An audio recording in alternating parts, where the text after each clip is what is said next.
Hello, my name is Kat Meisner, and this is the H&J Trains Super Tree Machine instructional video. Today we'll be going over what you'll receive in your kit, as well as doing some demonstrations and constructing some trees. In your kit, you should receive the machine itself, the optional hand crank, the optional wire spool holder, 1 pound of pre-cut wire, half a pound of fiber, and 1.5 pounds of flocking. This should be enough to make 200 5-inch trees. Here are some additional tools that you'll need to construct your trees. An old comb, pliers, and wire cutters. In this case, the wire cutters are included in the pliers. Scissors. Water-based paint. Here we have a spray paint can, but house paint will also work. And an optional cordless drill. Today we will be making the standard fir tree, as well as the ponderosa pine, made with some of the optional materials available through H&J Trains. You can get materials for both the standard trees and optional trees online at h-jtrains.com, as well as your nearest H&J Train dealer.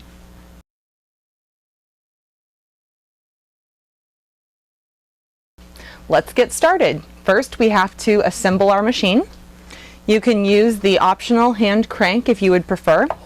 Just fits over the spindle and can be attached using the screws that are included.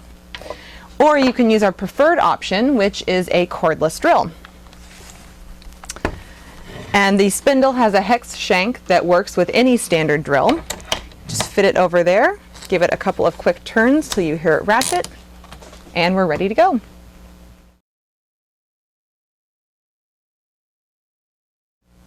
Our next step is to insert the wires in the machine in order to make our first trees. So you're going to take 2 of the pre-cut wires and put them in the hole on the side of the machine, which will get them inside of the spindle. And when you feel them hit against the end there, you've got them in far enough. And you take our set screw, give it a few twists until you feel it up against the wires. When you've got it secured, just give them a couple of light tugs and we're ready for our next step. The next step is to take our 2 wires and thread them through the smaller holes on the opposite end of the machine. So you're going to take 1 wire, put it through the bottom hole. You're going to pull it tight and make sure that it is in the notch in the wire guide. You're going to take your pliers and you're going to give it 1 360-degree turn around the binding post. You're going to take your other wire and repeat the process for the top hole, making sure that it also fits into the wire guide on top of the first wire. And using your pliers, you're going to give it another 360-degree turn around the binding post. The next step is to take your fingers and run them across the wires to make sure that the top wire is on the top and the bottom wire is on the bottom, all the way across. And then we're going to take our wire holder and we're going to push that up to keep things in place. We're going to give the drill a couple of quick turns in order to pull the slack out of the wire.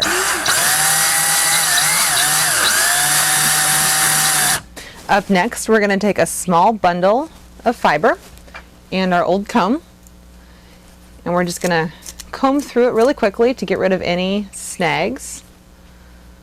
Just a little bit on each side. And now your fibers are smooth and ready to go.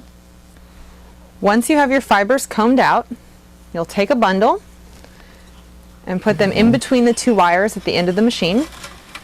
Pull them up and over the wire guide and pull them to the end, where you'll spread them out along the wires.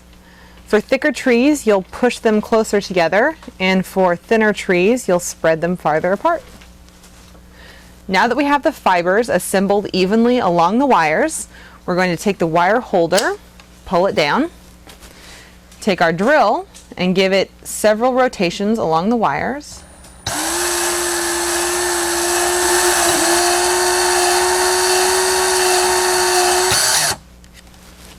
We're going to take our comb and we're going to comb out any tangles or snags that you might see with the fibers. And then we're going to continue twisting with the drill until we have a nice tight twist.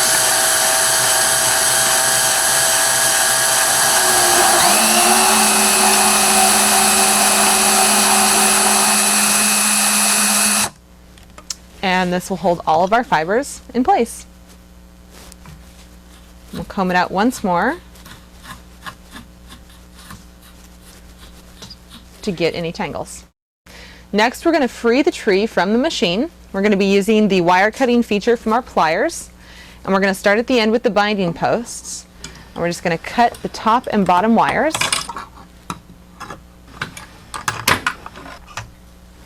Pull the tree up. Loosen the set screw, and you have your tree. In this demonstration, we'll be making two 10-inch trees. You're going to take your wire and put it along the laser etched ruler at the bottom of the machine. You're going to take your wire cutters, and at the 10-inch mark, you're going to cut the wire in two. Once you've cut the wires, you will have two 10-inch trees with no fibers at the bottom. For this next step, we'll be shaping the tree. You'll be using the scissors you have on hand and just slowly shaping the tree to your desired look while rotating it to make it even on every side. And it's always nice to trim these over a garbage can in order to keep the workspace tidy.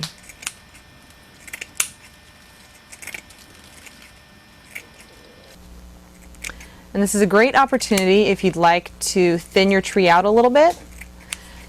You can take your scissors and thin some of the fibers in the areas you like, so that when you're done, you have a nicely shaped tree.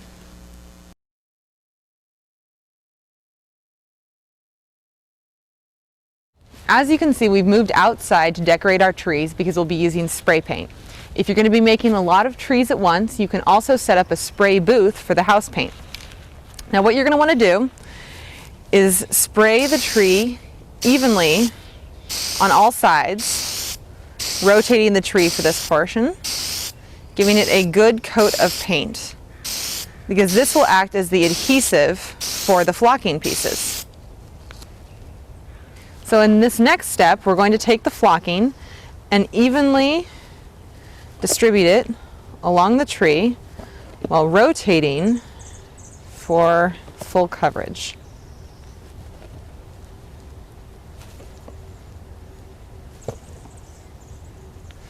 We're going to shake off the excess. And there you go. We have shown you how to decorate the standard tree, and now we're going to show you how to decorate the ponderosa pine. Up until this point, the steps for making both the standard tree and the ponderosa pine have been the same. So now that we're outside with our spray paint, we're going to put one even coat along all sides of the tree, and we're going to let it dry. So in this method, we're not going to be using the standard flocking. Instead, we're going to be using static flocking available through H&J Trains. And the advantage of this type of flocking is that it only sticks to areas where glue has been applied. So what we're going to do is we're just going to coat the very ends of the tree. And the advantage to this is if you want a thicker tree, you can put glue farther in, or if you just want to coat the ends and get a thinner tree, you can. And once we have glue evenly on all sides, we're ready to add flocking. So for this next step, we're going to be using a flocking gun available at many hobby shops and online retailers. And we simply take the clip and attach it to the end of the tree, the wire base, turn it on, and allow the static electricity to pull the fibers onto the tree, rotating around to get an even coat. Here you can see the finished ponderosa pine tree. Note the different density of flock between trees. The denser trees had their branches dipped deeper into the glue before flocking. The thinner trees had only the tips of their branches coated. Now, here's H&J Trains co-founder Dave Heichel to tell you more. Thanks, Kat. This is Dave Heichel. In addition to co-founding H&J Trains, I am also the owner of Heichel Layouts and Trains. Heichel Layouts and Trains has grown to be one of America's premier custom model railroad builders. Each H&J Trains product is thoroughly developed and tested. We won't offer products unless we have the confidence to use them ourselves on Heichel Layouts and Trains projects. The Super Tree Machine is no different. Your instructor Kat and others have used the Super Tree Machine to build thousands of trees for custom layouts such as the one you are seeing now. I hope you have found this video informative and that you will enjoy your Super Tree Machine for years to come.